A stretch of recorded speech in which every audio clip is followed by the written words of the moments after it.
வரைக்குமே வந்து அதிமுகவை வந்து பாஜக கூட கூட்டணி வச்சுட்டாங்க, 10 தேர்தல்ல தோல்வி அடைஞ்சிட்டாங்க, இந்த மாதிரியான விமர்சனங்கள் இருந்து இன்னைக்கு வந்து எங்களுக்கு அது ஒன்றும் பெரிய பலம் வாய்ந்த கூட்டணியா தெரியல அப்படின்ற மாதிரி விமர்சனம் வைக்கிறாங்களே.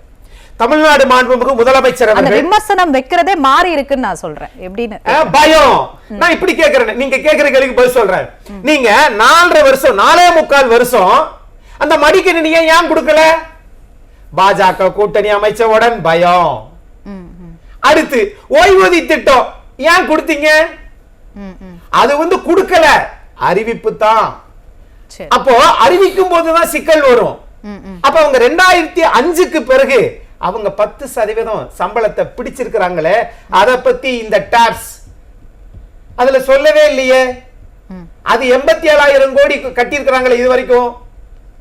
இரண்டாவது. மூணாவது, திரு டிடிவி தினகரன் அவர்கள் அதிமுக கூட்டணிக்கு, தேசிய ஜனநாயக கூட்டணிக்கு வந்ததுக்கு பிறகு கூடுதல் பயம் புளிய கரைச்சிருச்சு.